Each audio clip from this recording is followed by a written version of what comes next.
คนลาวบางคนออกมาเว้าว่าประเทศไทยบ่มีรถ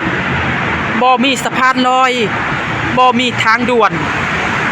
บ่มีสกายวอล์กบ่มี7-Eleven รถก็บ่หลายคนลาวเฮาออกมาเว้าบางคนนะพี่น้องนะนี่นะพี่น้องที่พี่น้องเห็นลังมาลุดๆลังมาทะลักทลายลงมานี่นับจนบ่ไหวนี่มันคืออีหยังพี่น้องมันคืองูเหลือมบ่มันคือแมงเม่าบ่พี่น้องคงสิบ่แม่นรถดอกมั้งแม่นบ่พี่น้องเบิ่งซอยกันเนี่ยนี่มันแม่นรถบ่พี่น้องคนลาวเฮาคือบอกว่าประเทศไทยบ่มีรถประเทศไทยรถบ่หลายเพิ่นว่าประเทศไทยบ่เจริญซ้ำประเทศลาวแล้วนี่คืออีหยังพี่น้องทุกคนเบิ่งซอยเบาวินมึงดูมันแม่นรถอยู่บ่พี่น้องเบาวินยืนอยู่นี่เบาวินคิดว่ามันบ่แม่นรถไอ้หลังมาลุดนี่นะเบิ่งเอาเบาวินคิดว่าแมงเม่าคิดว่างูเหลือมบ่ไหนไล่มาเลยนับจนบ่ไหวลายโพดลายโพคลิปนี้กับภาคถึงคนลาวบางคนเนาะที่ออกมาประจานประเทศไทยออกมาเว้าเกี่ยวกับเมืองไทยว่าประเทศไทยนี่เพิ่นนี่บ่มีหยังเพิ่นว่าสะพานลอยก็ยังบ่มีตึกสูงก็ยังบ่มีทางด่วนก็ยังบ่มี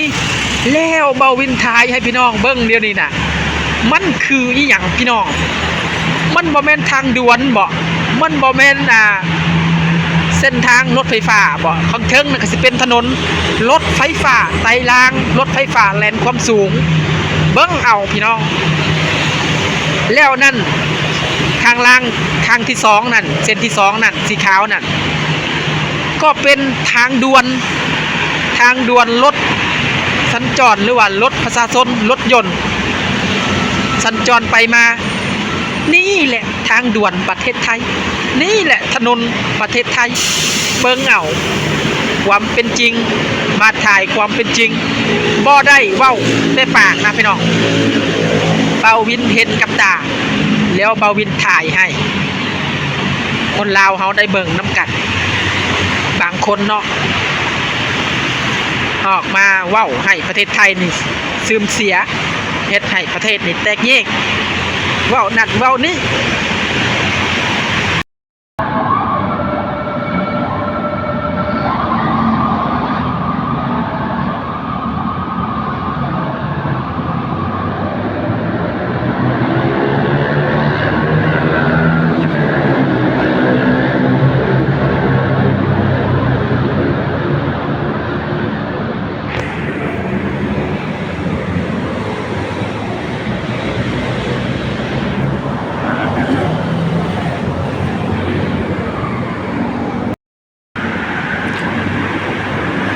ครับสบายดีสวัสดีครับผมพ่อแม่พี่น้องเมื่อสุขุทุกคนกับผมมา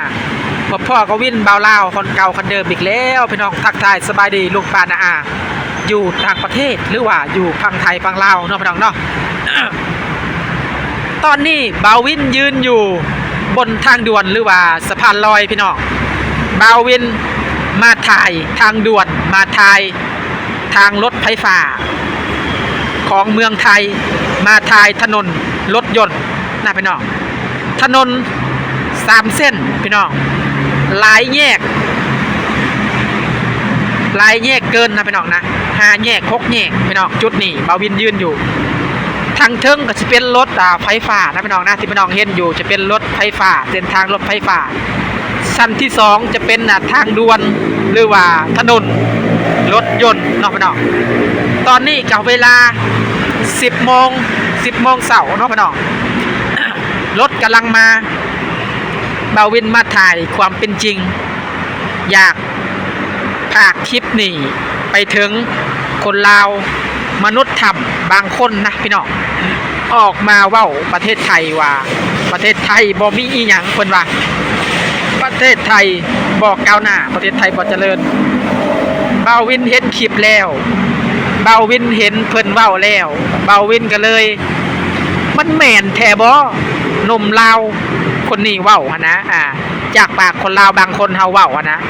มันแม่นความจริงบ่พี่น้องทั้งที่เบ บาวินอยู่ในเมืองไทยนี่9 ปีนี่เบาวินผู้ซึกว่าเมืองไทยนี่เจริญกว่าประเทศอื่นคนไหนเจริญกว่าประเทศลาวเฮาอีกได้พี่น้องเสือบอกความเจริญของประเทศไทยนี่เจริญกว่าประเทศเฮานะพี่น้องนะเบาวินสิเว้าเบิ่งถนนหนทางเพิ่นนี่ แค่เสาปูนซื่อๆแค่เสาปูนแค่ตอหม้อเสาตอหม้อเสาเดียวนี่ก็เฮ็ดเฮือ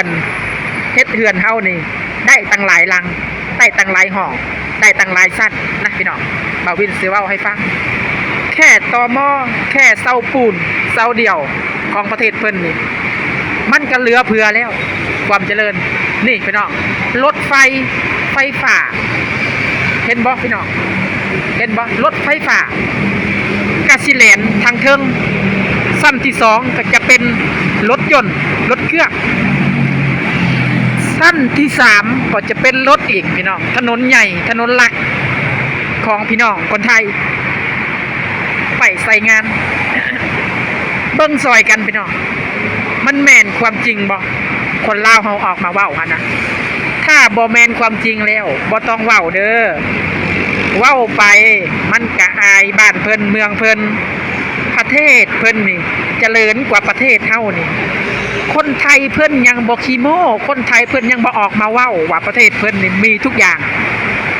เห็นแต่คนลาวเฮานี่แหละ ได้นิดได้น้อยก็บ่ได้ออกมาประจานประเทศคนอื่นออกมาเว้าประเทศเพื่อนบ้านออกมาเว้าประเทศไทย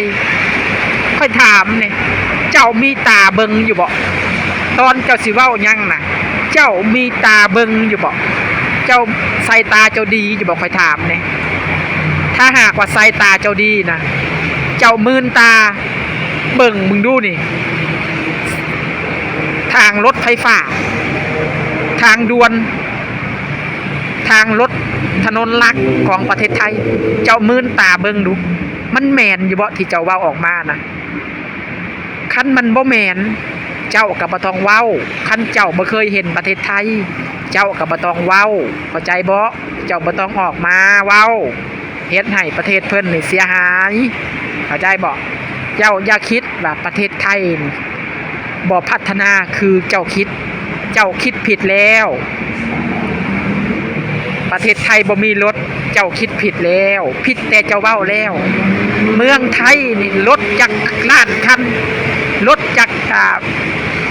หลายๆล้านคันในเมืองไทยนี่กว่าอีกประเทศลาวเฮานะความเจริญของเพิ่นนี่แค่ครึ่งประเทศของประเทศไทยนี่ก็ซ้ำประเทศลาวเฮาแล้วเข้าใจบ่ที่ค่อยออกมาเว้านี่บ่แม่นว่าค่อยออกมาดูถูกประเทศเจ้าของนะค่อยออกมาเว้าก็คือแบบว่าความเป็นจริงจากใจและจากตัวข่อยได้สัมผัสได้เห็นกับตานะพี่น้องค่อยเห็นเมืองไทยแล้วค่อยอิจฉาเด้ค่อยอิจฉาคนไทยเด้ได้ถนนหนทางงามได้รถไฟฟ้าเส้นทางรถไฟฟ้างามทางด่วนงาม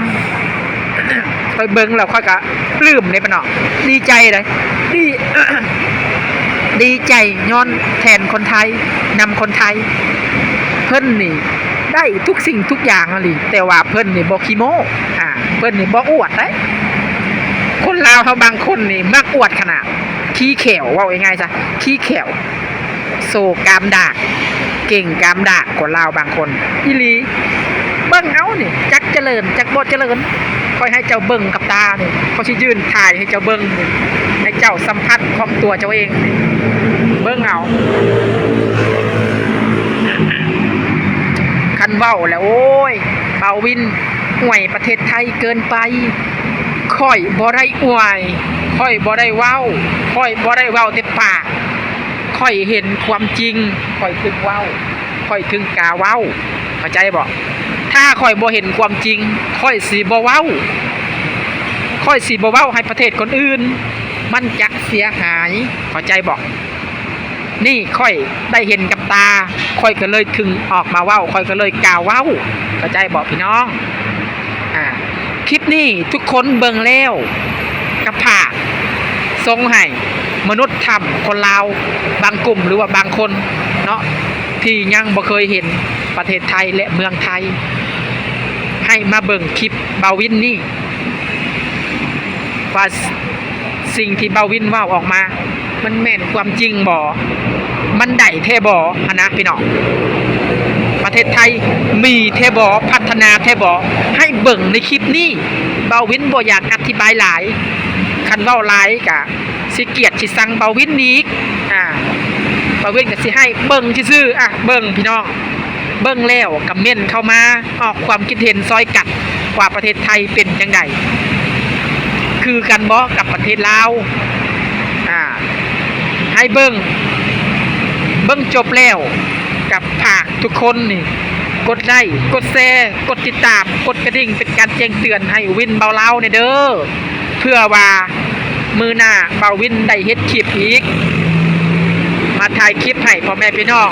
ได้ชมอีกคือเก่าเนาะพี่น้องเนาะคลิปนี้อย่าลืมเด้อเบิ่งแล้วคอมเมนต์เข้ามา